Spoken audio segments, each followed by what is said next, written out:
అండి హాయ్ నమస్తే అందరికీ. ఇవాళ ఏంటంటే చాలా రోజుల నుంచి అనుకుంటున్నాను టెక్ ఛానల్ పెట్టాలి అని చెప్పేసి. ఇప్పుడు కావట్లేదు. చాలామంది అంటున్నారు నీకు అన్ని ఎక్విప్మెంట్స్ ఉన్నాయి కదా, పెట్టుకోవచ్చు కదా, ఫోటోగ్రఫీ కెమెరాలు ఉన్నాయి, సిస్టమ్ ఉంది, అన్నీ ఉన్నాయి అని చెప్తున్నారు. ప్రతి ఒక్కరు చెప్తున్నారు, ఇప్పుడు నుంచే చెప్తున్నారు. మనకి టైం కుదరట్లేదన్న. మాకు ఏంటంటే నా వృత్తి ఏంటంటే ఫోటోగ్రఫీ. ఈ ఫోటోగ్రఫీ మీద ఆధారపడటం వల్ల నాకు యూట్యూబ్ మీద అంత టైం పెట్టలేకపోతున్నాను. ఇప్పుడు నుంచి చూద్దామన్నా మీ అందరికీ నాకు తెలుసున్న సమాచారం మీకు చెప్దామని అనుకుంటున్నాను. ఇప్పుడు నుంచి మీకు ఏంటంటే నేను యూట్యూబ్ ఛానల్ స్టార్ట్ చేసి 2016లో స్టార్ట్ చేశానన్న. 2016 నుంచి ఇప్పటి వరకు కొంతకాలం ఒక 4-5 ఇయర్స్ ఆపేశాను. దాన్ని పట్టించి కూడా మానేశాను. సబ్స్క్రైబర్స్ బాగానే ఉన్నాయి, చాలా బాగున్నాయి సబ్స్క్రైబర్స్, వ్యూస్ కూడా చాలా బాగున్నాయి. కానీ నాకు ఇంట్రెస్ట్ లేక వదిలేశాను అనమాట. ఎందుకు వదిలేసానో మనకి కుదరైతే వదిలేశాను. ఏంటంటే దీంట్లో అడ్వాంటేజ్ ఏంటంటే యూట్యూబ్ ఛానల్ ప్రతి ఒక్కరు రన్ చేయండి, కానీ రీయూజ్డ్ కంటెంట్స్ మాత్రం పెట్టకండి, ఎవరు పెట్టకండి. రీయూజ్డ్ కంటెంట్ మాత్రం ఎవరు పెట్టకండి దయచేసి. ఎందుకంటే అది ఎలా ఉందంటే మీకు చెప్తే నమ్ముతారో నమ్మరో. నాకు 6 యూట్యూబ్ ఛానల్స్ ఉన్నాయి. నాకు 6 ఛానల్లో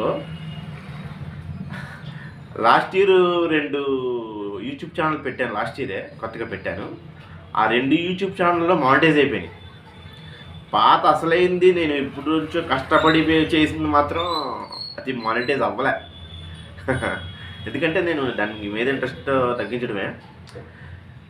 మీరు దయచేసి రీయూజ్డ్ కంటెంట్ మాత్రం పెట్టద్దు, కాపీరైట్ వీడియోస్ మాత్రం పెట్టకండి. ఎందుకంటే లాస్ట్ వరకు వచ్చి మనకి చేతికి ఇక్కడ ముద్ద కలిపిన తర్వాత ఇక్కడికి వచ్చిన తర్వాత ఆగిపోతే ఎలా ఉంటుందో చెప్పండి మీకు. అది సేమ్ యూట్యూబ్ కూడా అదే పరిస్థితి. మొత్తం లక్షల యూట్యూబర్స్ ఇదే మాట చెప్తున్నారు అనమాట. ప్రతి ఒక్కళ్ళ ప్రాబ్లం ఇదే. ఏంటంటే ఈజీ మెథడ్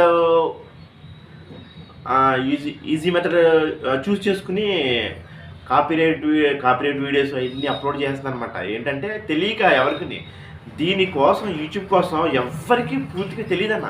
ఎవరికి తెలీదు. పూర్తిగా తెలిస్తే ఆడు కోటీశ్వరుడు అయిపోతాడు. కానీ యూట్యూబ్ కోసం మొత్తం ఎవరికి తెలియదు. టెక్ ఛానల్స్ ఉన్నాయి కదా, వాళ్ళకి మ్యాక్సిమం వాళ్ళు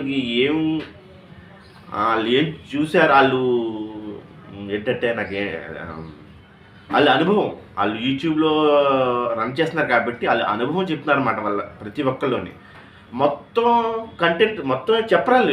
ఎవరు కూడా మొత్తం చెప్పలేరు. ఎవరు కూడా దీనికోసం తెలియాలంటే అది ఆ దేవుడు తెలియలేదు, నాకు తెలీదు. మరి ఏంటంటే మీరు యూట్యూబ్ ఛానల్ రన్ చేయండి, కానీ ఓన్ కంటెంట్స్ పెట్టుకోండి. ఓన్ కంటెంట్ వాయిస్ ఆరిచ్ పెట్టుకోండి. కానీ ఎవ్వరు మాత్రం దయచేసి రీయూజ్డ్ కంటెంట్ పెట్టద్దు. అంత కష్టపడి యూట్యూబ్ అంటే ఎలా ఉంటుందంటే కొంతమంది సీక్రెట్గా చేసుకుంటారు, కొంతమంది సిగ్గుపడి చేసుకుంటూ ఉంటారు, కొంతమంది ఇంట్లో తెలియకుండా చేసుకుంటారు, రకరకాలుగా చేసుకుంటారు అన్నమాట. వాళ్ళ హస్బెండ్కి తెలియకుండా వైఫ్ చేసుకుంటారు, ఫాదర్ తెలియకుండా పిల్లలు చేసుకుంటూ ఉంటారు, వాళ్ళ పిల్లలు చేసుకుంటూ ఉంటారు. ఈ వీడియోలన్నీ తెలియకుండా, ఇంట్లో తెలియకుండా ఎంతో కష్టపడి చేసుకుంటూ ఉంటారు. అంతా చేసుకుని ఎంతో కష్టపడి ప్రతి ఒక్కళ్ళు యూట్యూబ్ పెట్టేది ఎందుకు, ₹1 డబ్బులు వస్తుంది కదా, కష్టపడి మనకి ఎంతో కొంత మనీ జనరేట్ అవుతుంది కదా అనుకుంటారు. కానీ అదే కొరిక మీద పెట్టుకుంటారు అందరూ. యూట్యూబ్ ఛానల్ అంటే ₹1 డబ్బులు వస్తాయని చెప్పేసి. ఎవరన్నా, నేను కూడా అంతే, ₹1 డబ్బులు వస్తాయి కదా, మనం ఏదో చేసుకోవచ్చు అని చెప్పేసి ప్రతి ఒక్కరు ఇదే టైపులు పెడతారన్న.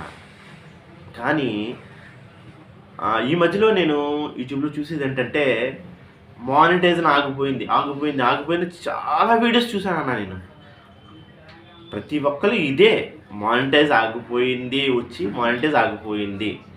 ఎందుకు ఆగిపోయింది? రీయూజ్డ్ కంటెంట్ పెట్టడం వల్లనే. దయచేసి మీరు ఎవ్వరు కూడా యూట్యూబ్ ఛానల్ రన్ చేయండి, ప్లాన్ చేసుకోండి. గాబరాకి రోజు అప్లోడ్ చేసేయాలని చెప్పేసి ఏ వీడియోలు అప్లోడ్ చేయకండి. ఏ ఇష్టం వచ్చినట్టు అప్లోడ్ చేయవద్దు. ప్లాన్ చేసుకుని మెల్లిగా ఇప్పుడు ఏంటంటే యూట్యూబ్లో డబ్బులు వచ్చేస్తాయని చెప్పి కంగారు ఏదో ఒకటి పెట్టేస్తూ ఉంటాం. ఏదో ఆ పొజిషన్ నేను కూడా చేసినోడినే. అందుకే నా అనుభవం మీకు చెప్తున్నాను అనమాట. నాలా ఎవరికీ కాకూడదు అని చెప్పేసి. ఈ అనుభవం అందరూ ఇది చూసి వాళ్ళు ప్రతి ఒక్కళ్ళు, ఈ వీడియో చూసి ప్రతి ఒక్కళ్ళు ప్లాన్ చేసుకుని ఒక బుక్ మెయింటైన్ చేసుకోండి. బుక్ మెయింటైన్ చేసుకుని ఓన్ కంటెంట్స్ పెట్టుకోండి. మ్యాక్సిమం కాపీరైట్ మ్యూజిక్స్లో ఏం పెట్టడానికి ట్రై చేయకండి. ఓన్ కంటెంట్స్ పెట్టుకోండి. లేకపోతే ఏదో ఒకటి స్క్రీన్ షాట్లు అవి తీసుకుని ఓన్ కంటెంట్, ఓన్ వాయిస్ ఇచ్చుకోండి. ఓన్ వాయిస్ యూట్యూబ్ ఏం చూస్తారంటే ఓన్ కంటెంట్ ఎవరు పెడుతున్నారో వాళ్ళకే చూసి మ్యాక్సిమం మానిటైజ్ చేసేది వాళ్ళే. ఒక టైంలో ప్రతి ఒక్కరికి మానిటైజ్ వచ్చేసేది. ఎందుకంటే యూట్యూబర్స్ తక్కువ మంది ఉండేవారు. ఇప్పుడు కుప్పల కింద పెరిగిపోయారు. ఇప్పుడు ఎలాగంటుందంటే మంది ఎక్కువతే మజ్జిగ పరిచయం అవుతుంది అంటారు కదా, అలాగే యూట్యూబ్ వాడికి అందరూ పెరిగిపోయి అందరికీ డబ్బులు ఎలాగేస్తాడు. అందుకని చెప్పేసి వాళ్ళు రూల్స్ పెట్టేసాడు, రూల్స్ అండ్ రెగ్యులేషన్స్ పెట్టాడు. ఆ రూల్స్ ప్రకారం ఎవరు చేస్తే వాళ్ళకే మన జనరేటర్ అవుతుంది అనమాట. అందుకని చెప్పేసి దయచేసి యూట్యూబర్స్ అందరూ ప్లీజ్